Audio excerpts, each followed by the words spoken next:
L'Agence Web, le podcast où l'entrepreneuriat, le marketing et les technologies sont au cœur des discussions. Dans l'épisode d'aujourd'hui, rencontrez Samuel Larochelle, écrivain, journaliste et animateur. Une présentation de Dilisoft, solutions web et marketing. Bonjour Samuel, ça va bien? Salut, ça va très bien. Merci d'être venu au podcast L'Agence Web. Ça fait plaisir. Écoute, j'ai pris le temps de regarder un peu ce que tu faisais en ce moment dans l'actualité, puis j'ai vu que tu avais ton propre podcast. Ouais, donc cet automne, au mois d'octobre, j'ai lancé le balado littéraire qui s'appelle Comme un livre ouvert. J'ai eu une méga bourse du Conseil des arts du Canada pour financer tout ça.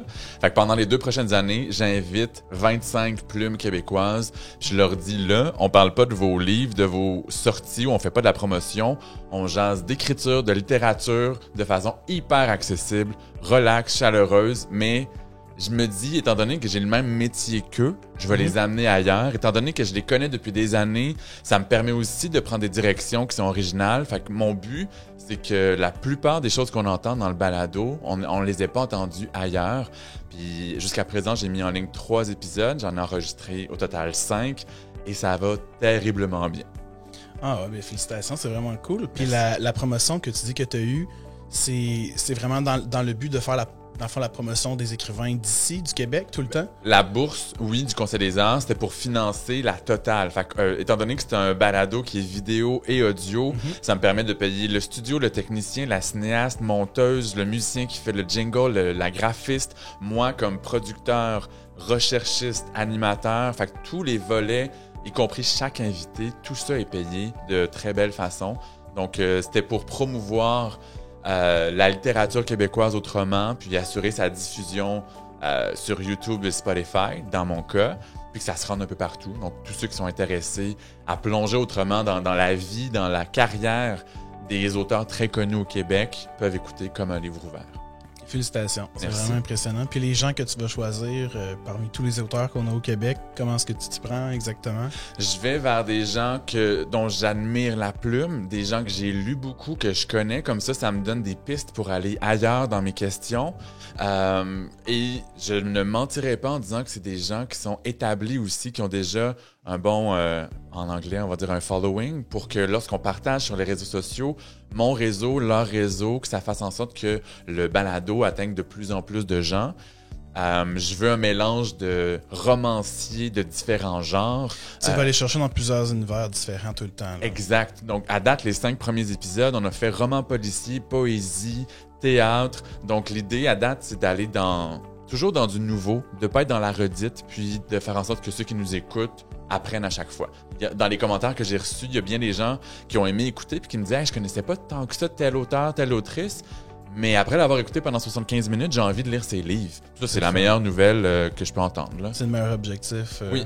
Puis, veux pas, moi, en plus d'écrire des millions de projets, je veux faire de la radio, de la télé. Fait que c'est une façon de démontrer que je suis prêt à faire cette job-là. Je suis un bon animateur, j'ai des outils, puis je suis à l'aise. Donc, c'est une belle carte de visite que je suis en train de me faire. Une nouvelle corde à ton arc, parce que quand on regarde un peu qu'est-ce que tu fais dans la vie, t'es écrivain, tu fais plusieurs projets, tu fais des chroniques, t'es journaliste. Quand je regardais un peu pour qu'est-ce que tu as écrit en tant que journaliste, j'ai vu que tu as touché à quasiment 20 médias complètement différents. Les artistes que tu vas chercher, les écrivains pour ton podcast, est-ce qu'ils sont tous attirés un peu de toutes les facettes de ta vie? Est-ce que tu vas chercher des gens qui travaillent plus en jeunesse, des gens qui sont plus... Je vais aller autant vers des auteurs qui font des trucs pour la jeunesse, pour les adultes, pour le théâtre, pour la poésie, pour le roman. Il y en a qui vont faire de la scénarisation. Il y a aussi le fait que moi, comme tu disais, puisque j'ai plusieurs cordes à mon arc, j'ai des projets de scénarisation pour la télé en développement. Donc, de parler avec quelqu'un qui fait ça depuis 20 ans ou depuis 10 ans, ça me permet de mieux comprendre ses réalités, le chemin qu'il a pris. Même chose pour un jour, j'ai envie d'écrire du théâtre. Fait que d'avoir Michel-Marc Bouchard, qui est l'auteur québécois le plus joué à travers la planète, même avant Michel Tremblay, ça me permet d'échanger sur le métier, pas de façon inaccessible, puis que les gens vont avoir l'impression qu'on parle entre initiés, puis que c'est donc même pas intéressant pour eux. Au contraire, ils apprennent, les gens, en même temps que moi, j'apprends. Donc, c'est un peu ça l'objectif à chaque épisode. OK, c'est vraiment intéressant. Moi, j'en ai écouté 2, en fait, des 3 que tu as déjà sortis actuellement. Puis je trouvais ça le fun de, justement, que je te cacherai pas que moi, personnellement, je suis pas la personne qui lit le plus au Québec. Je je suis vraiment dans l'ère de la technologie, puis je suis full ordinateur.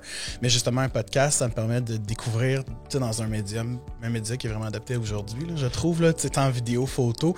Je trouvais ça le fun de voir comment est-ce que tu abordes les gens, comment est-ce que tu parles, tu sais, de tout leur vécu puis leur passé, puis de me faire voir une autre facette, en fait, d'écriture au Québec. Puis si tu finis par tomber en amour avec une de ces plumes-là, toi qui aimes un peu moins lire, tu auras peut-être décidé d'aller vers une version audio d'un livre. Donc, tu sais, la littérature aussi se met à jour de la technologie. Au Québec, la pandémie a accéléré ça énormément. Il y a de plus en plus de ventes en ligne, de plus en plus d'œuvres qui sont accessibles en version audio, etc., etc. Génial. Puis, tu sais, j'ai vu que ton balado est venu quand même surface post-COVID. Tu sais, parmi tout ce qui s'est passé dans les dernières années, oui, la technologie a pris de plus en plus d'ampleur parce qu'on était tous en télétravail, on était tous à la maison. Est-ce que tu sens, toi, en tant qu'écrivain, en tant qu'auteur, que ça a eu des répercussions positives ou négatives? Les deux. Moi, les 6 premiers mois de la pandémie, je me suis fait ramasser. J'ai eu un coup de pelle d'en face. Là. Pendant 6 mois, j'ai tout perdu. Mes contrats de journaliste, c'est un peu étrange parce que les médias ont continué en général. Mais moi, en étant un journaliste indépendant qui écrit pour un peu tout le monde, il y a des magazines qui ont sauté des mois au complet. Il y a des éditions qui sont pas parues.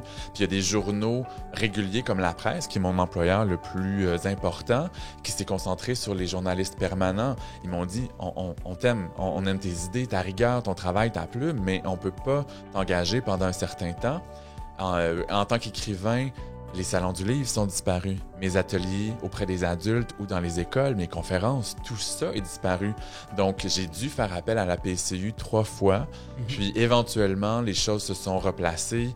À partir de septembre 2020, l'élan s'est repris. Et je te dirais que j'ai gardé un esprit serein et très calme, même pendant ces 6 mois où j'avais tout perdu. Parce que c'est dans ma personnalité d'affronter les grosses crises avec beaucoup, beaucoup de calme.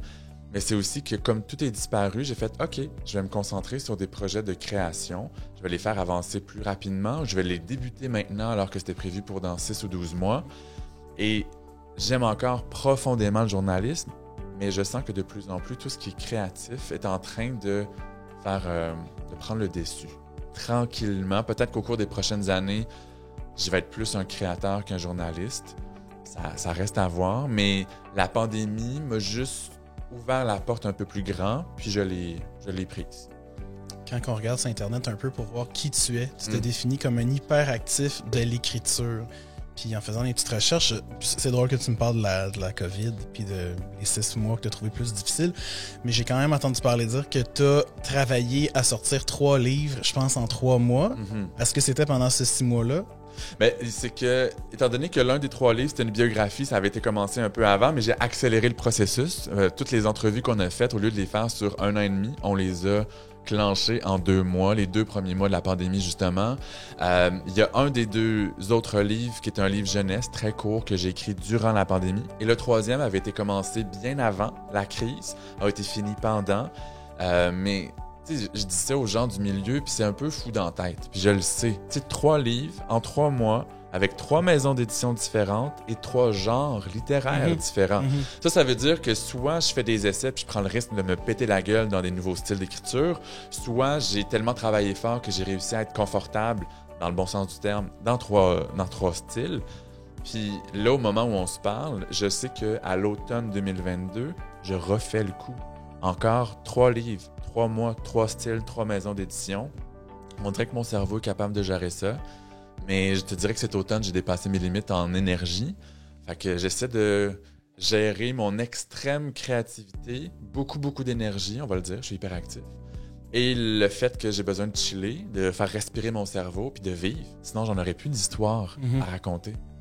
Tu as déjà dit, puis je cite, « Écrire, c'est un besoin. C'est ce qui me permet de me centrer, de rester en équilibre puis de sortir le trop-plein de ma tête. » Est-ce que justement, est-ce que tu penses que d'avoir écrit ces 3 livres-là en 3 mois, ça t'a permis de justement laisser la COVID de côté puis focusser sur ce que t'aimes vraiment puis de te mettre des œillères dans ton univers? Oui et non, parce que j'avais déjà le réflexe au plus fort de la crise, de pas lire les nouvelles 8 fois par jour. C'était 1 fois seulement. Je regardais des trucs à la télé qui étaient drôles ou réconfortants. On dirait que j'avais compris, mon corps avait tous les réflexes pour prendre soin de moi au lieu de m'ajouter du stress alors qu'il y en avait déjà tellement. Mais c'est sûr que d'exprimer tout ce que j'avais d'émotion ou de réflexion. C'est comme, il y a des gens qui font du ménage pour se sentir mieux dans leur tête et dans leur cœur. Moi, c'est de faire de l'ordre dans mes idées, de trouver les bons mots, de trouver les émotions que les gens vont ressentir. C'est sûr que ça a un peu le même effet. Il faut dire que pendant des années, moi, je publiais des romans. Fait que j'inventais des histoires. Alors que là, dans les 3 livres qui ont été publiés, il y a une bio sur un politicien, donc c'est pas sur moi. Mais les 2 autres, c'était des récits un peu poétiques sur ma vie, uniquement sur du vécu. Fait que c'est sûr que pour la première fois de ma carrière, de sortir des émotions puis des histoires vécues, ça a eu un effet sur moi. Parce que j'essayais même pas avant d'écrire ce genre de trucs-là. OK. La COVID, tu me dis que tu as regardé les nouvelles le moins souvent possible. Tu me dis 1 fois par semaine, je crois? Une fois par jour. 1 fois par jour. Toi qui, justement, es habitué d'inventer des histoires, toi qui es habitué d'être écrivain, d'être journaliste, en fait, là, qui travaille pour plusieurs médias, comment est-ce que tu as vécu ça, l'importance de la COVID dans les médias, les opinions divergentes, etc. D'un point de vue d'un journaliste, tu connais l'art là, en arrière de ça, tu connais comment les nouvelles sont conçues, sont fabriquées. Parle-moi un peu de comment est-ce que tu as vécu ça? De voir probablement qu'il y a eu de tes collègues qui ont écrit là-dessus, probablement qu'il y a des gens que tu connaissais, des médias pour qui tu as travaillé qui parlaient de la COVID. Presque uniquement, parce que pendant un temps, tout est arrêté dans les arts, dans les sports. La politique se concentre uniquement là-dessus. Il y a des entreprises qui sont fermées, donc on va juste parler de la pandémie, des effets de la pandémie, mais en même temps, les gens veulent uniquement entendre parler de ça, s'intéresser à ça. Même quand on dit changer les nouvelles, ce qui est le plus lu, c'était les nouvelles sur la pandémie.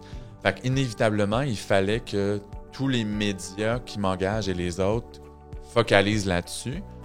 Mais en plus d'être un journaliste qui comprend l'envers du décor, je suis un être humain qui était bien tanné d'entendre parler que de ça. C'est un journaliste qui avait hâte d'avoir des contrats. Parce que moi, j'ai peut-être fait des trucs qui avaient un lien avec l'influence de la pandémie, mais pas tant que ça. C'est ça ma question, ce que je m'en allais. Est-ce que toi, dans ce que tu as produit, dans ce que tu as fait, est-ce que tu en as parlé beaucoup de la pandémie? Très, très peu. Ouais. Moi, je suis vraiment plus, je vais parler, quand je suis dans le domaine artistique, d'une sortie, je vais parler d'un élément plus humain. Puis tu sais, j'écris sur à peu près tout, là, le sport, les affaires, la santé, la psycho, etc. Mais j'ai très peu parlé de la pandémie. C'est des sujets qui appartiennent à des nouvelles quotidiennes et ça, c'est réservé beaucoup aux journalistes permanents. Fait que ceux qui sont engagés à temps plein par les médias, moi, je suis un pigiste. Moi, je suis celui qui doit toujours proposer l'idée originale à laquelle les collègues n'ont pas pensé. Bien sûr que ce n'est jamais la pandémie, l'idée originale. Fait que c'est pour ça que j'ai très, très peu. Mais je vais te dire que moi, c'est la raison pourquoi aujourd'hui, je voulais t'avoir au podcast, parce que je trouve que tout ce que tu écris, c'est tout le temps différent, c'est tout le temps un vent de fraîcheur.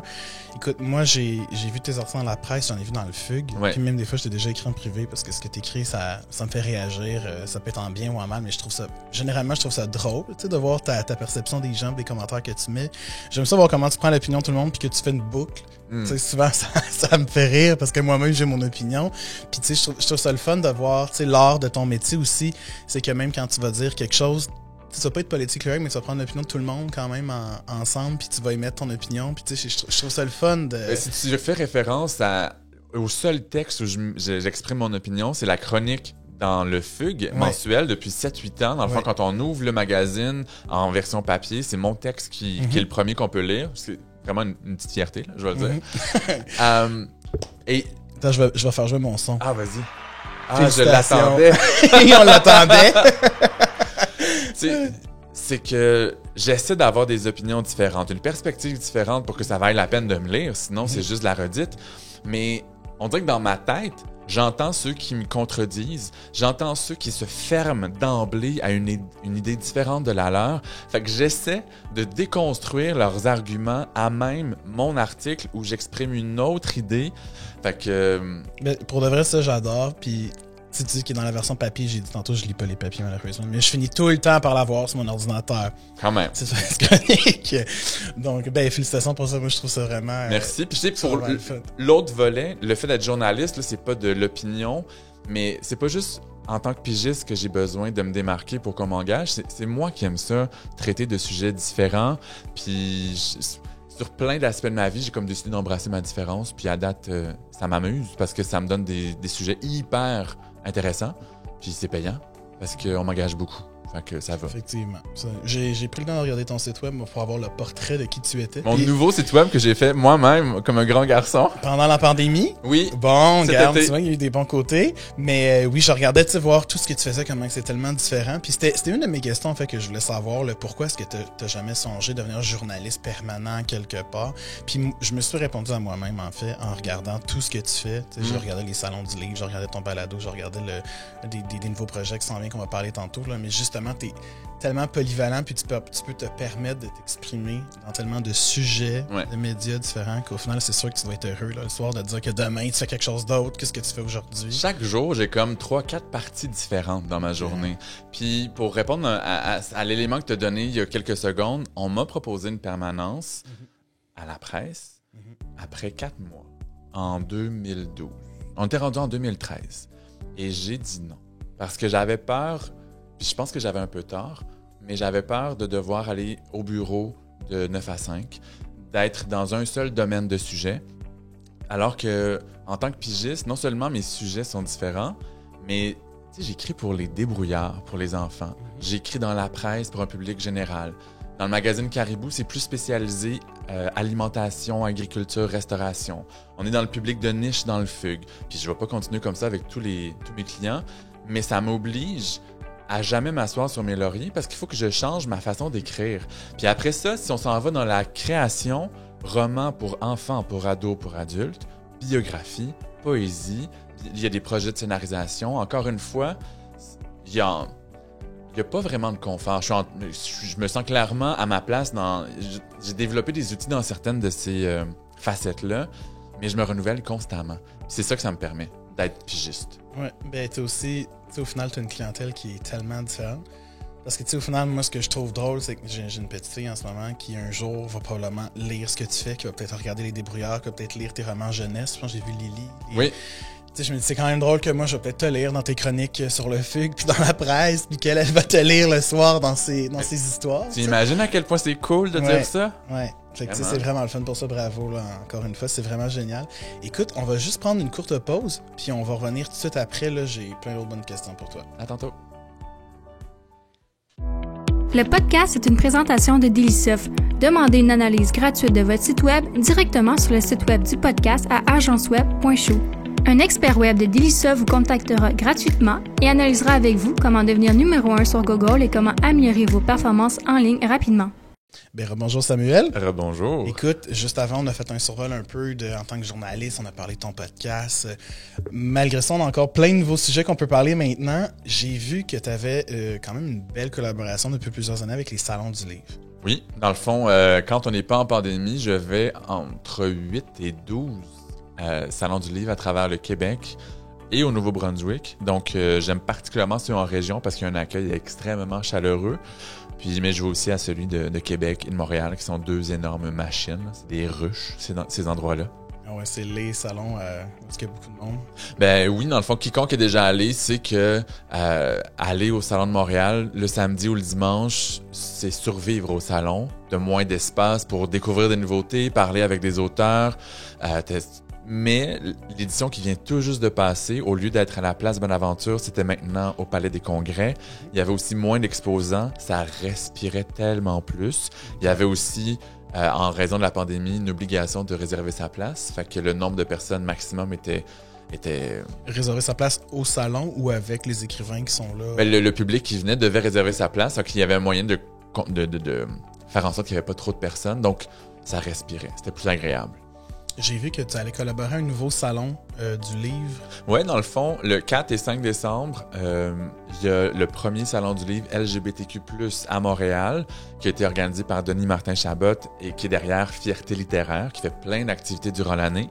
Et on m'a demandé d'animer une table ronde sur où en est la littérature queer en 2021 et aussi d'être présent pour tous les visiteurs qui veulent découvrir des livres écrits par des plumes LGBTQ+. Fait qu'on va être là pour jaser avec les gens, puis signer s'ils ont envie, puis leur faire découvrir nos œuvres. C'est vraiment à la bonne franquette. Puis le 4 et 5 décembre 2021, c'est la première édition. Exact. Donc j'imagine qu'ils vont continuer par la suite. Bien, tout est une question de financement, parce que ça prend des sous pour faire tout ça, pour qu'on paye les animateurs, pour les lieux, etc. Mais tout dépendant du succès, mais j'imagine que c'est quelque chose qui va s'inscrire dans le temps. Parlant de succès et de financement des salons du livre, en fait, moi j'ai des questions pour toi.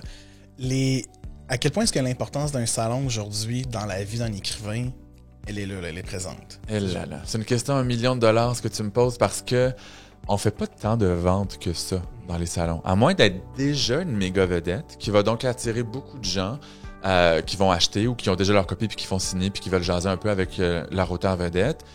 Ça se fait au compte-gouttes. C'est un exercice d'humilité d'aller dans un salon du livre en tant qu'auteur. Chaque rencontre ou chaque vente est un bonus. Fait que moi, quand je vais comme président d'honneur du salon de ma région natale puis que je vends presque 300 copies en 3 jours, c'est sûr que c'est le fun puis que c'est rentable. Mais il y a d'autres salons où je vais vendre 25 copies en 3 jours. Fait que ça veut pas dire que mon livre est pas bon. Ça veut pas dire que j'écris pas bien. Ça veut dire qu'il y a de moins en moins de gens au Québec qui lisent, puis ailleurs dans le monde aussi. Puis que les salons du livre, c'est une option parmi bien d'autres pour rejoindre les gens, pour vendre des livres. Fait que ça offre de la visibilité. C'est une carte d'affiche, carte de visite.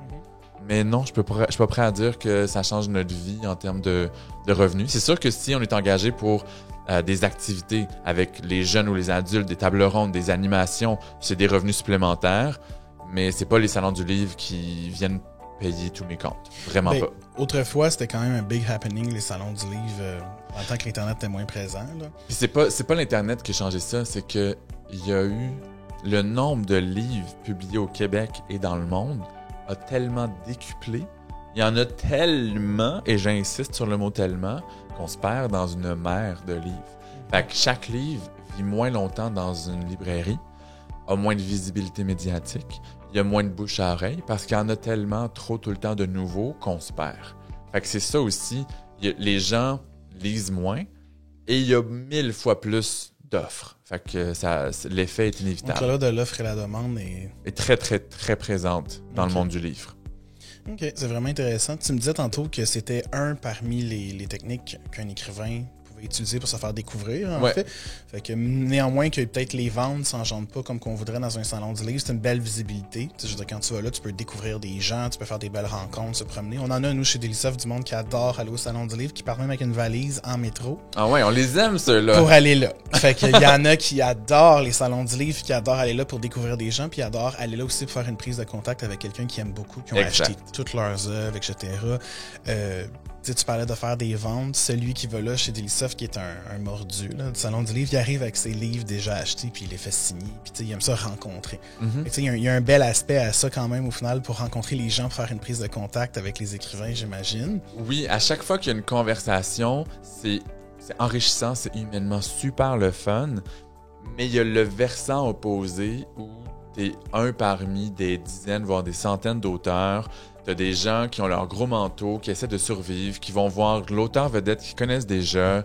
C'est pas si génial que les gens le pensent. C'est à la fois merveilleux et horrible. Faut juste être honnête avec le monde.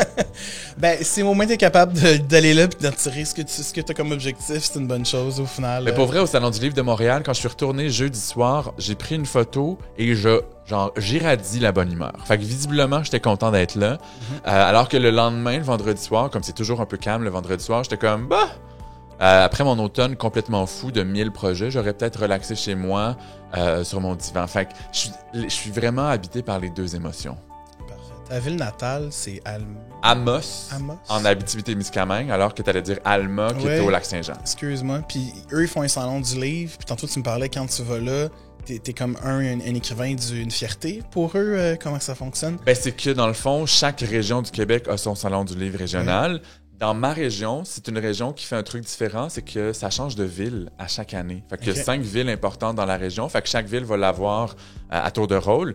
Puis en 2019, j'ai été super heureux d'être invité à être le président d'honneur de l'édition dans ma ville natale. Donc je suis pas encore une méga vedette, même si je suis bien installé dans mes deux milieux, mais eux, ils ont décidé qu'ils allaient me mettre en lumière pour que les gens de la région et de la ville me connaissent encore plus. Fait que j'avais fait 22 conférences à l'école secondaire. J'avais rencontré 95% des élèves de première à 5e secondaire. plein d'activités au salon, des activités à l'extérieur aussi. Pendant 2 semaines, là, j'étais booké mur à mur. Je faisais du 9 à 22 heures. Puis quand on me proposait d'aller prendre un verre en fin de soirée, j'étais comme, pour vrai, 1, je bois pas tant que ça, mais 2, il faut que je sois en forme pour la suite. Et c'est un des plus beaux moments de ma vie parce que moi, j'ai quitté ma ville et ma région en sentant que j'avais pas ma place à cause du tempérament artistique, à cause de l'homosexualité. Mais 15 ans plus tard, je réalise que mes différences, ma vision sur le monde que je mets dans mes romans et dans le reste de mon travail, c'est ça qu'on célébrait. Fait que c'est ma différence qu'on mettait de l'avant. Fait que j'ai vraiment eu un shift à l'intérieur, puis je me suis dit, à partir de là, je vais multiplier les projets en lien avec ma région. Puis, tantôt on parlait d'argent, on parlait du Salon du livre, c'est quand même, au-delà de tout ça, une énorme fierté de dire, tu sais, la cause LGBTQ, c'est quelque chose que tu parles souvent, tu sais, Ouais. même avec les Salons du livre, etc. Quand tu étais jeune, puis que tu étais dans ta région natale, d'avoir quelqu'un qui serait venu te rencontrer, faire partie du 95% des étudiants que tu as vus entre la première et la 5e année, c'est quand même incroyable là, de dire que peut-être que tu vas stimuler ces gens-là, peut-être que les jeunes qui sont différents, qui n'ont pas leur place en région, peu importe la réaction puis le thinking va avoir avec ça, t'es quand même quelqu'un qui vient puis qui jase puis qui montre que c'est possible. Tu sais, c'est vraiment incroyable. Fait que les jeunes sont déjà plus ouverts d'esprit, y compris en région. Dans mon ancienne école secondaire, il y a une structure qui est mise en place pour accompagner un jeune qui veut faire une transition de genre. Il y a des écoles à Montréal qui ne peuvent pas en dire autant. Fait que les choses bougent, mais je le sais que quand je vais leur parler quand je fais un atelier de création littéraire ou quand je leur fais une conférence, je suis une personne qui fait partie de la communauté, qui s'assume, qui vit le tout sereinement. Et ça, en soi, c'est un message. Puis des fois, à la fin de conférence atelier, les jeunes me posent des questions. Des fois, ça va dans la vie privée. Fait qu'ils me demandent si j'ai des enfants, si j'ai une copine. Puis là, je le sais dans ma tête que je peux pas être choqué qu'on soit un peu indiscret parce que ça va donner l'impression que je suis un peu mal à l'aise avec le fait de dire que non, j'ai un copain ou non, je suis célibataire, fait que mais je suis gay, fait que je cherche pas une copine. Je sais qu'il faut que je sois habité d'un calme puis d'une confiance parce que ça aussi, c'est un message qui est fort puis que peu à peu, ça va faire son chemin. Puis ces gens-là aussi, tu sais, c'est des enfants, les questions qui semblent tellement innocentes pour eux, des fois, ça peut changer le parcours et leur perception de leur vie. Là. Comment est-ce qu'ils interagissent entre eux autres? Là? On sait que les enfants sont pas tout le temps fins. Là. Oui, puis il y a aussi le fait qu'en Abitibi-Témiscamingue, étant donné qu'il y a des boulots extrêmement payants dans les mines et dans le monde forestier, il y a beaucoup de personnes qui quittent l'école rapidement et donc ils vont travailler dans ce milieu-là, ils font des gros salaires, ils ont des enfants. Mais souvent, quand on est moins longtemps à l'école, que ce soit arrêté au milieu du parcours secondaire, pas aller au cégep ou pas aller à l'université, on développe moins son sens critique. Des fois, on ouvre moins son esprit. Fait que je sais qu'il y a beaucoup de... Pas tous, là. Il y a beaucoup de parents dans ma région natale qui ont l'ouverture d'esprit moins développée parce qu'ils ont une éducation qui est moins grande. Puis tout ça, ça a un lien de cause à effet. Fait que je sais que moi, je viens montrer un autre visage, une autre réalité, puis que je leur offre ça dans la bonne humeur. La définition du succès aussi, puis de la réussite, c'est pas nécessairement celle à laquelle ils se font tout le temps dire. Oui, c'est pas juste le gros salaire de 150 000 $. Puis s'ils font ce salaire-là, leurs parents faisant quelque chose qu'ils adorent, c'est merveilleux. Mais il y en a plein qui détestent leur vie, mais ils font du gros cash, puis ils s'achètent des grosses affaires. Moi, je suis zéro là-dedans. Je suis une petite PME, je fais tout pour bien gagner ma vie et je réussis. Tu es une PME sur pattes, en fait. C'est bizarre à dire, mais en tant que pigiste puis en tant qu'artiste, faut un peu se voir comme ça. Je fais pas des projets pour que ça pogne. Je fais des choses que j'ai envie de dire puis de raconter, puis après ça, je m'arrange pour rejoindre les gens puis que ce soit le plus positif possible. Fait que je gagne très bien ma vie, ce qui est quand même particulier à dire pour un artiste puis un pigiste. Mais à la base... J'ai un bouton pour ça. Merci. Mais à la base, tout ce que je fais, c'est parce que j'aime. Il n'y a rien qui est alimentaire juste pour payer mes factures, puis jamais je vais faire juste une grosse job pour m'acheter un gros char. Aussi, ça paraît dans les choix que tu fais, ça paraît dans les publications que tu fais, puis ça paraît parce que tu dis aussi que tu n'es pas là nécessairement pour plaire puis lécher tout le monde dans le sens du poil. Non. Fait que c'est aussi ce qui fait probablement que tu persistes dans le temps. Parce que tu sais, quelqu'un qui est boring puis qui fait ce qu'on lui dit de faire puis qui est à la même place depuis toujours, on perd l'intérêt. Mais c'est sûr que, genre, même si c'est galvaudé, je suis dans l'authenticité totale. Dans tout ce que j'aime, dans mon humour, dans ma vulnérabilité, dans mes prises de position. Je sais qu'il y en a beaucoup qui sont contents que je dise des choses ou que je trouve des mots pour exprimer leurs émotions. Il y en a beaucoup que je dérange aussi. Il y en a plein qui m'haïssent, mais ça fait partie de la vie. Peut-être qu'un jour, je serai pas capable de vivre avec ça, mais présentement, je compose avec ça. Présentement, ça va bien. Oui. Mais tu vois, il y a 2 ans, j'ai envisagé quitter la chronique d'opinion du Fugue parce que j'avais fait une chronique qui avait généré des dizaines, voire des centaines de messages à mon patron lui demandant pourquoi vous continuez de lui donner une tribune. Fait que c'est dur à apprendre, ça. J'ai beau être une grande gueule qui exprime ses opinions, je suis un ultra sensible aussi. Fait que c'est un beau défi. Mais toutes les réactions dans une vie, dans une société, mènent à une réflexion. Je pense que c'est tout le temps une bonne chose. Parce que peu importe comment toi tu vas aller vers la gauche, qu'eux vont vouloir aller vers la droite, ben, tout le monde tire sa corde puis qu'on réussit à comprendre la vision de tout le monde. C'est vraiment au final quelque chose de bien. Parce que même moi, des fois, je peux lire des choses que tu écris puis je peux être en désaccord, mais personnellement, ça me fait rire parce que ça me fait constater à quel point que des fois, tu réalises que même toi, en tant qu'humain, t'es berné ou t'es borné sur quelque chose puis tu veux pas changer d'idée. D'ailleurs, les meilleures chroniques que j'écris, selon moi, c'est quand je me lance la pierre. Quand je prends conscience de mes erreurs, de mes angles morts, de ma fermeture d'esprit, puis du chemin que j'ai pris pour changer mon opinion, puis que je décris tout ça dans l'espoir que les gens qui me lisent fassent le même chemin. Ouais, mais c'est sûr que si tu fais une autodérision toi-même, on va être plus encouragé à se passer nous-mêmes en rétrospective. Ouais, exact. C'est une très bonne chose. Dans toutes les corps de tout ce que tu fais, qu'on a parlé plus tard, on a parlé d'écrivain, on a parlé de journaliste, on a parlé de ton podcast. Je pense que tu as une chronique aussi que tu viens tout juste de débuter. Tu voulais aller plus dans le domaine de... Ben, cette année, j'ai commencé une chronique littéraire à Radio-Canada Abitibi parce que je veux faire de la radio, de la télé, en plus de tout ce que je fais à l'écrit. Fait qu'il y a ça qui s'est ajouté. Puis je fais beaucoup d'ateliers dans les écoles, que ce soit création de personnage principal, comment mener une entrevue pour les jeunes qui ont des projets de communication dans leur école secondaire. Bientôt, on m'a demandé de construire un atelier de booktube. Fait aider les jeunes à faire des critiques littéraires vidéo pour YouTube. J'étais comme, mon Dieu, c'est tellement dans mes cordes, je vais vous faire ça en dormant, puis ça va être vraiment le fun. Puis j'ai le contact quand même assez facile et positif avec les ados. Je me prends pas pour un monsieur qui les regarde de haut, jamais. Puis en même temps, je suis capable de faire preuve d'autorité. Je prends pas ça personnel quand ils m'écoutent pas ou quand ils sont un peu plates, mais généralement, c'est super positif. Fait que je fais beaucoup d'ateliers et de conférences. Génial. Sur ton site web, on peut voir que tu te proclames aussi entrepreneur culturel puis que tu as 2 beaux projets à ton actif. Tu as Accent Queer puis Cabaret des mots, ce que je lis dans mon écran en même temps parce que je veux pas me tromper. Mais tu sais, quand je vous disais qu'en 2019, le Salon du Livre où j'étais le président, ça s'est tellement bien passé que je me suis dit, je vais me trouver des nouveaux projets pour collaborer avec l'Abitibi. J'ai décidé de lancer le Cabaret des mots de l'Abitibi-Témiscamingue. Ça consiste à inviter des plumes originaires de la région à venir avec moi sur scène. Je leur donne un thème. Soit ils ont déjà dans leur texte des œuvres qui correspondent à ce thème-là, ou ils vont créer pour l'occasion. Puis l'idée, c'est de venir sur scène pour donner de la vie à ces textes-là. Pas juste les lire de façon un peu plate, mais qu'on sente notre vie, nos émotions, notre voix, notre personnalité à travers nos mots. Donc, ça vient créer quelque chose de très vivant pour le public. Mais nous, on n'a jamais de réaction à ce qu'on écrit parce que vous lisez chacun dans vos bulles, dans vos maisons. Mais là, le public est devant nous, on les entend rire, on les entend réagir, être émus, être hyper attentifs. Fait que tout ça, le courant passe tellement fort que ça devient une drogue. J'ai fait 6 éditions depuis 2019 de l'événement en Abitibi-Témiscamingue. Puis j'ai aussi, cette année, lancé au mois de mai, un cabaret littéraire avec uniquement des artistes LGBTQ+. Et là, je leur demande de venir avec moi sur scène pour lire des courts textes sur des enjeux ou des personnages de la communauté. Puis, on a fait la première édition en mai, la deuxième en novembre, tout récemment. Et il y a une 3e qui s'en vient le 22 avril. C'est à la Maison de la Culture Janine Souto, derrière le métro Frontenac à Montréal. Génial. Au début, on a dit que tu étais un hyperactif de littérature.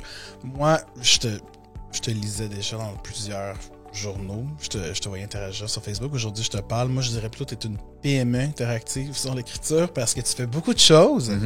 C'est sûr que la passion puis l'essence en soi, c'est l'écriture. Là. Tout le temps, c'est les mots, là, la force, la puissance des mots.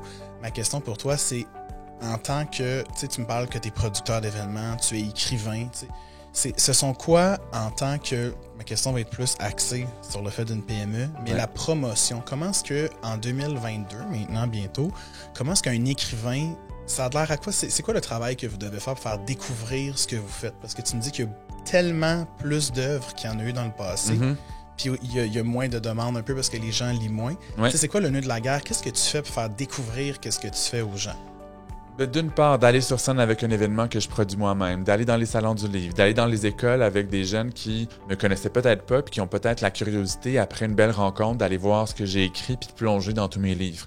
C'est d'entretenir une communauté sur les réseaux sociaux, sur Facebook, sur Instagram. J'utilise aussi Twitter, mais je déteste Twitter pour mourir. Je trouve que c'est juste du monde amer et cynique qui s'exprime sur Twitter. Mais c'est quand même, quand on veut voir qu'est-ce que tu fais d'une façon plus professionnelle et alignée. Ouais. Tu sais, moi, j'allais regarder ton Twitter, puis tu sais, quand même, tu vas...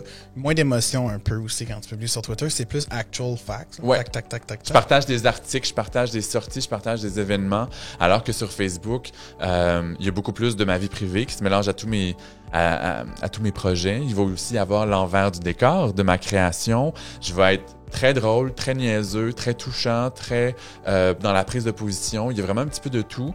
Sur Instagram, il y a aussi mes voyages qui se mélangent à ça. Donc... Mais sinon, qu'est-ce que tu fais dans la vie de tous les jours pour faire découvrir aux gens? Là? Qu'est-ce que tu fais là? C'est quoi le nœud de la guerre là, quand t'es écrivain?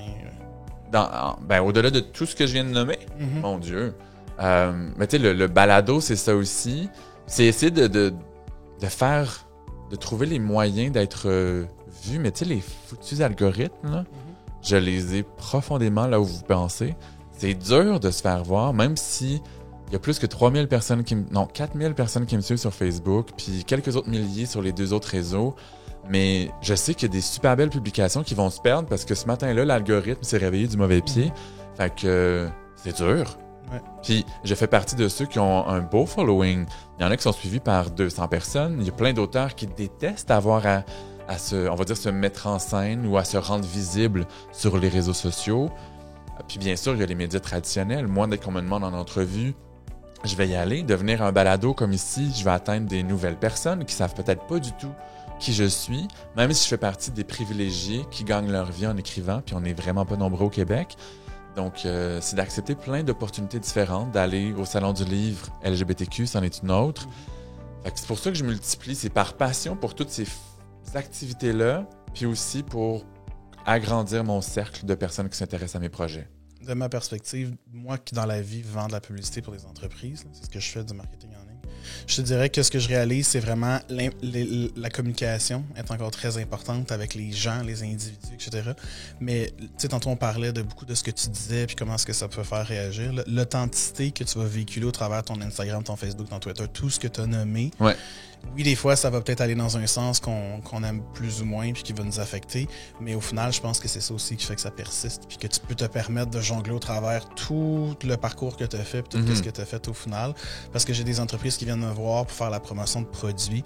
Puis tu sais, malheureusement, nous, c'est notre travail. Puis des fois, les produits, on n'y croit pas. On sait que c'est pas nécessairement bien. Ouais. Fait que tu sais, c'est le fun quand on a quelqu'un comme toi qui déborde d'authenticité, que tu aimes ce que tu fais, puis que tu sais, demain puis l'année prochaine, ça va être juste une version améliorée de ce que tu as vu aujourd'hui puis ce que tu as fait hier. Il y a quelqu'un au Salon du Livre, il y a 3 jours, qui est venu me voir pour me remercier de comment je suis sur les réseaux sociaux parce qu'elle sent que c'est que du vrai, c'est pas... C'est sûr que je réfléchis, je vais faire en sorte que l'image soit belle, que ma face soit pas laide. Fait qu'il y a une réflexion, je fais partie de la génération qui est consciente de comment se mettre en scène, mais je vais comme magnifier quelque chose de profondément vrai. Puis je me rappelle, il y a plusieurs années, j'avais partagé un truc sur mon réseau social et quelqu'un avait émis une opinion contraire. Je trouvais que cette opinion, c'était de la merde. Fait que j'ai répondu de façon virulente. Puis on me dit, mais tu sais que j'aurais dû répondre de façon politically correct, comme si j'étais une entreprise ou un média qui accueille les opinions de tout le monde. Puis j'étais comme, je m'excuse. Si ce que tu dis, c'est pas fondé sur des faits ou si ta réflexion n'a pas de sens, je vais te répondre. 99,9% de tout ce que j'écris, c'est méga positif ou c'est pas dans la confrontation. Mais si tu es niaiseux, je vais te le dire. Puis je vais rester comme ça pas mal tout le temps. Ben écoute, et c'est pas mal tout pour notre entretien d'aujourd'hui. Ça se finit si on peut appeler là-dessus. ça. Ben non, moi je vais finir. Je vais te remercier aussi d'être la personne que tu es puis déborder d'authenticité. C'est ce qui fait qu'aujourd'hui, en fait, on a voulu te recevoir au podcast parce que tout ce que tu fais, que ça soit tellement différent puis etc. Moi, je regardais, je trouvais ça vraiment authentique, je trouvais ça frais, je trouvais ça tout le temps intéressant. Puis je te lisais dans le passé, je vais continuer de lire ce que tu fais. Je vais t'encourager à publier en format numérique sur tes plateformes davantage et de continuer puisque c'est là que je te lis. Tous mes livres sont en numérique. Oui. Fait que là, je m'attends à ce que tu achètes tous mes livres puis que d'ici 1 an, j'ai un compte-rendu sur chacune de mes œuvres de ta part. Je vais le faire. Si tu me permets, les romans jeunesse, je vais attendre encore 3-4 ans. Comme ça, je vais pouvoir les lire à ma petite fille. Mais il y en sur a son iPad. 3 pour adultes, des romans. Fait que t'as du J'ai matériel. du chemin à faire d'abord. Je vais pas en faire. Mais écoute, merci beaucoup, Samuel. C'est vraiment apprécié. Merci. Puis à la prochaine. À bientôt. Le podcast Agence Web est une présentation de Déliceuf. Pour plus d'informations, visitez le site internet agenceweb.show. Chaud comme dans un sens de spectacle.